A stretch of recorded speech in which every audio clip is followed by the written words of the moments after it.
Good morning, guys. You can see it's still very windy here, and that could possibly cause some issues when they start the damage cleanup later on today. And speaking of damage, just want to walk you through what things are looking like here. Again, later on this morning, the National Weather Service is set to be here in this RV park to assess the damage and to determine whether or not it was a tornado that ripped through this area.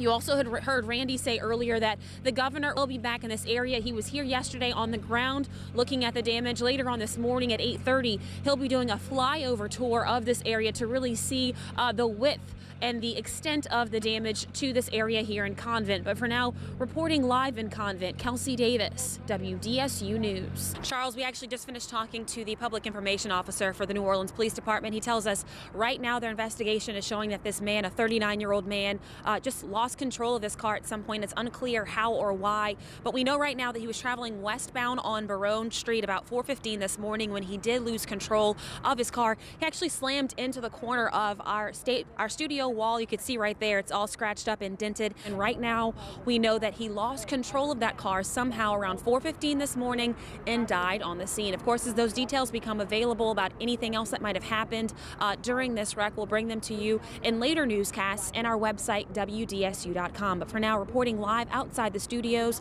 on the corner of Howard and Baronne, Kelsey Davis, WDSU News. Randy, I've been kind of watching, and again, we've been out here since about just before 4 o'clock. Those flames were shooting out of the top of the building. I'm happy to report, or glad to report, those flames are not as high as they used to. I don't see any, from where I'm standing at least, I don't see any glow. Hey there, Randy, this road is definitely taking on some water. It's blocked off already. And one thing I wanted to point out to you, I'm not sure if you can see, but there's some people in this boat right here behind us. What we think they're doing is paddling up to their cars. A lot of people have parked their cars up on this hill. Pay attention to those barricades if they're on the roads. Again, the age-old saying, turn around, don't drown, because again, he says that water's way deeper than you think it actually is. Gonna send it back to you guys in the studio for now, though. Kelsey, is that water going down at all? Hey there, Randy. We're actually on the corner of Fremo and Military Road. You can see here, for one, in the parking lot of this tackle shop, the water is still moving fast. Not on the roadway just yet, but there are some closures and intersections where water is crossing over just to keep drivers safe. At daybreak, parish crews got to work cleaning up the damage left behind after those deadly storms ripped through Convent in St. James Parish on Tuesday. Residents did the same when they were allowed back into the neighborhood, doing their best to salvage whatever valuables they could find and what's left of their homes. For many of them, that just meant a pile of debris. I mean, looking at the trailer, I think we should have died. This is all that's left of Braxton Lott's mobile home after what he calls the scariest 45 seconds of his life. We got up, we ran into the living room, picked our daughters up out of the playpen, and the trailer just come up off the ground and it slammed back down. And then all of a sudden, I'm like, I told my wife, I said, just hold on.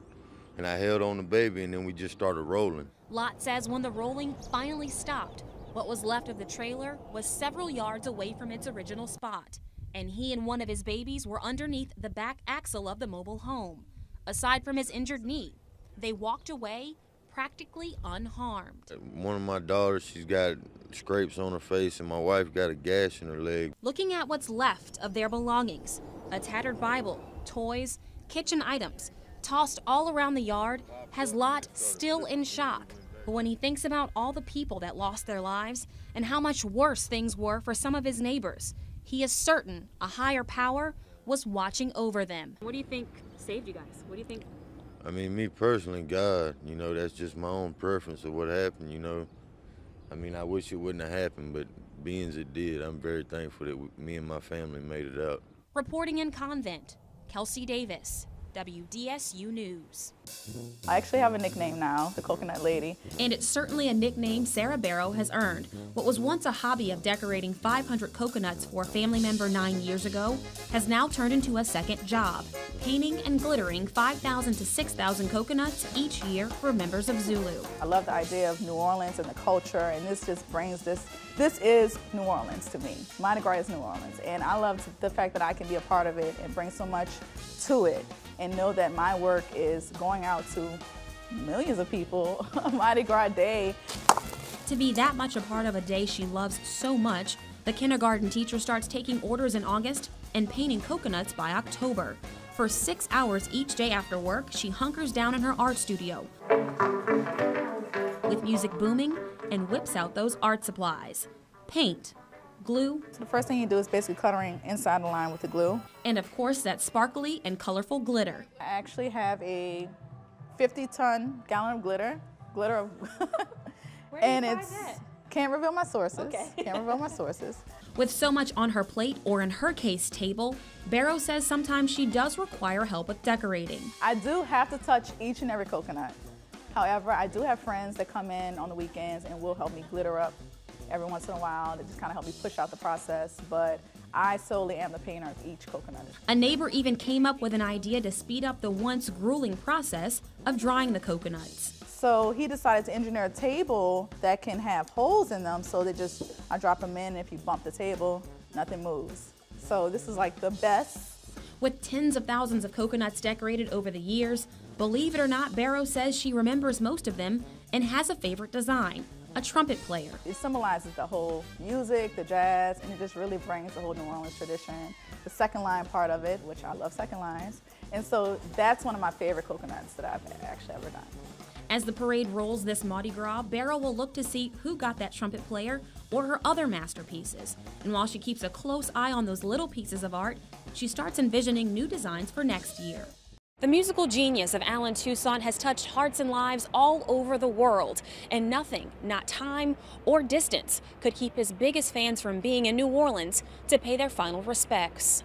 The plants and debris you see washed ashore here at the boat launch in Kenner indicate that river water has entered Lake Pontchartrain. Earlier today, Dr. John Lopez and his team from the Pontchartrain Basin Foundation started testing to see exactly what that means. The French Quarter Festival has become one of the city's biggest events, only behind Mardi Gras, and organizers hope that this year's festival is even bigger and better than years past. Good morning, I'm Kelsey Davis with a look at your morning's headlines. Today, Crime Stoppers and the New Orleans Police Department will announce an increase in reward money for information on 2 unsolved homicide investigations involving teenagers. One of the cases, the murder of Kaylin Ward. And new this morning, Tangipahoa Parish Schools will be holding a series of meetings to talk about pushing back the school start date. This comes after a group of parents started a petition to delay the start of school until after Labor Day because of the extreme heat in August. The school recently changed the dress code to allow students to wear shorts. School will start on Thursday. We'll see you again here at 4 o'clock, and you can stay tuned all day at WDSU.com. New this morning, the U.S. Department of Justice is telling a federal judge that Governor Bobby Jindal's decision to cut Planned Parenthood from the Medicaid program appears to violate a federal law. And a limited number of Sugar Bowl tickets for 2016 are now on sale. Fans will be able to buy their tickets through Ticketmaster. They will be shipped out the week before Thanksgiving. The teams playing in the Sugar Bowl will be announced on December 6th. The game will see you back here at 4 o'clock, and you can stay tuned all day at WDSU.com. Good morning, I'm Kelsey Davis with a look at your morning's headlines. Today we'll get new information about a man gunned down on Father's Day in Algiers. Good morning, I'm Kelsey Davis with a look at today's headlines. Happening today, up to 1 million policyholders will begin receiving refunds that average $100, and all checks are anticipated to be written by the end of this year. Happening today, a yay or nay vote from the Vieux Carré Commission on a committee recommendation regarding plans for a controversial restaurant in the quarter. Happening today, the Lafourche Parish Sheriff's Office is kicking off its year-long highway safety campaign. Deputies will conduct seatbelt checkpoints across the parish today. They will also be checking for other violations, such as expired inspection tags. We'll see you again today at 4 o'clock, and make sure you stay tuned all day at WDSU.com. Good morning, I'm Kelsey Davis with a look at your morning's headlines. The man who barricaded himself inside a Chalmette home is now at the hospital.